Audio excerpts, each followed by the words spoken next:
नमस्कार मित्रों। प्राचीन समय की बात है। किसी नगर में एक विचित्र राजा रहता था। उस राजा की एक बड़ी ही अजीब आदत थी। जब भी नगर में कोई साधु या सन्यासी आता तो वह उसे बुलाकर पूछता कि गृहस्थ बड़ा या सन्यासी बड़ा। जो भी बताता कि गृहस्थ बड़ा है, वह राजा उससे कहता कि तो फिर आप सन्यासी क्यों बने?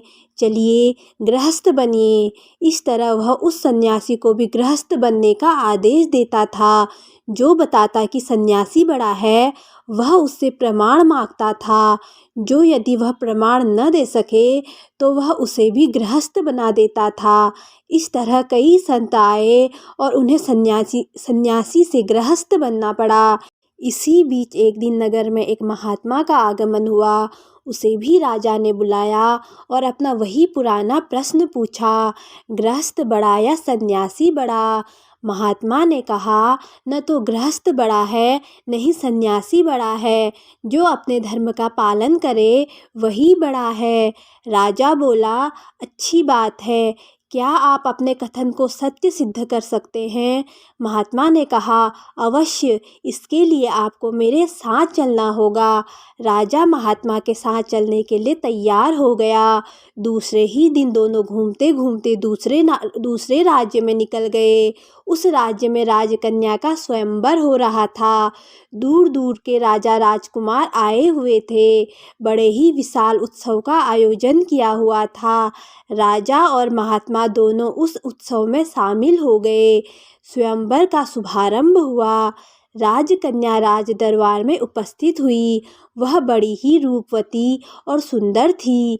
सभी राजा और राजकुमार स्तब्ध होकर उसे देखने लगे और मन ही मन उसे पाने की कामना कर रहे थे। राजकन्या के पिता का कोई वारिस नहीं था, इसलिए महाराज राजकन्या द्वारा स्वयं वरित राजकुमार को ही अपने राज्य का उत्तराधिकारी घोषित करने वाला था। राजकुमारी अपनी सखियों के साथ राजाओं के बीच घूमने लगी। वहां उपस्थित सभी राजाओं को देखने के पश्चात भी उसे कोई पसंद नहीं आया। राजा निराश होने लगे। राजकुमारी के पिता भी सोचने लगे कि स्वयंवर व्यर्थ हो जाएगा, क्योंकि राजकुमारी को तो कोई वर पसंद ही नहीं आया। तभी वहां एक तेजस्वी सन्यासी का आगमन हुआ। सूर्य के समान उसका चेहरा कांति से चमक रहा था। तभी राजकुमारी की दृष्टि उस युवा सन्यासी पर पड़ी। देखते ही राजकुमारी ने अपनी वरमाला उसके गले में पहना दी। अचानक हुए इस स्वागत से वह युवा सन्यासी अचंभित हो गया। उसने तुरंत उस माला को अपने गले से निकालते हुए कहा, हे देवी, क्या तुम्हें दिखता नहीं? मैं एक सन्यासी हूँ। मुझसे विवाह के बारे में सोचना भी तेरी भूल है। तभी राजा ने सोचा, लगता है यह कोई भिखारी है जो विवाह करने से डर रहा है। उन्होंने अपनी घोषणा दोबारा दोहराई, हे युवक, क्या तुम्हें पता भी है, मेरी पुत्री से विवाह करने के बाद तुम इस संपूर्ण राज्य के मालिक हो जाओगे। क्या फिर भी तुम मेरी पुत्री का परित्याग करोगे? सन्यासी बोला, राजन, मैं सन्यासी हूँ और विवाह करना मेरा धर्म नहीं है। आप अपनी पुत्री के लिए कोई और वर देखिए। इतना कहकर वह वहां से चला गया। किंतु वह युवक राजकुमारी के मन में बस चुका था। उसने भी प्रतिज्ञा की कि मैं विवाह करूंगी तो उसी से, अन्यथा अपने प्राण त्याग दूंगी। इतना कहकर वह भी उसके पीछे पीछे चली गई। वह राजा और महात्मा जो यह वृतांत देख रहे थे, उनमें से महात्मा ने कहा, चलो हम भी उनके पीछे चलकर देखते हैं कि क्या परिणाम होता है। वह दोनों भी राजकुमारी के पीछे पीछे चलने लगे। चलते चलते वह एक घने जंगल में पहुंच गए। तभी वह युवा सन्यासी तो कहीं अदृश्य हो गया और राजकुमारी अकेली रह गई। घने जंगल में किसी को न देखकर वह व्याकुल हो उठी। तभी वह राजा और महात्मा उसके पास पहुंच गए और उन्होंने राजकुमारी को समझाया। यह दोनों उसे उसके पिता के पास छोड़ने के लिए जाने लगे। वह जंगल से बाहर निकले ही थे कि अंधेरा हो गया। सर्दी की काली अंधियारी रात थी। भटकते भटकते वह तीनों एक गांव में पहुंचे। यह गांव के चौपाल पर जाकर बैठ गए।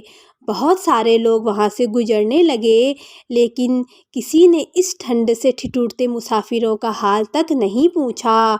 तभी वहाँ से एक गाड़ीवान गुजरा। वह अपनी पत्नी और बच्चों के साथ खेत से घर आ रहा था। उसने देखा कि वह तीनों ठंड से ठिठुर रहे हैं। वह उनके पास गया और पूछताछ की, तो महात्मा ने भटके हुए मुसाफिर बता दिया। किसान बोला, हे अतिथि देव, अगर आप चाहे तो आज रात मेरे घर में ठहर सकते हैं। वह उनको घर ले गया, भोजन की पूछी और भोजन करवाया। उस दिन उसके घर में ज़्यादा अनाज नहीं था, अतः किसान और उसकी पत्नी ने अपने हिस्से का भोजन अतिथियों को करवा दिया और स्वयं भूखे ही सो गए। सुबह हुई। राजकन्या को उसके पिता के पास छोड़कर राजा और सन्यासी दोनों वापस अपने नगर को चल दिए। महात्मा ने राजा से कहा, देखा राजा, राजकन्या और राज्य को छोड़ने वाला वह सन्यासी अपनी जगह बड़ा है। एक तरफ सन्यासी ने राज वैभव का मोह न करके अपने धर्म का पालन किया है, इसलिए वह निश्चय ही महान है। दूसरी तरफ उस दंपति ने अपना व्यक्तिगत स्वार्थ न देखकर अतिथि सेवा को प्रधानता दी, इसलिए वह दोनों भी निश्चय ही महान हैं। किसी भी देश, काल और परिस्थिति में अपने धर्म कर्तव्य का पालन करने वाला मनुष्य ही बड़ा होता है। फिर चाहे वह गृहस्थ हो या सन्यासी, कोई फर्क नहीं पड़ता। इस तरह महात्मा ने अपनी बात को सत्य सिद्ध किया। दोस्तों, आपको यदि यह कहानी अच्छी लगी तो चैनल को लाइक, शेयर और सब्सक्राइब कर दीजिए और कमेंट करना ना भूलिए। धन्यवाद। जय श्री राधे कृष्णा।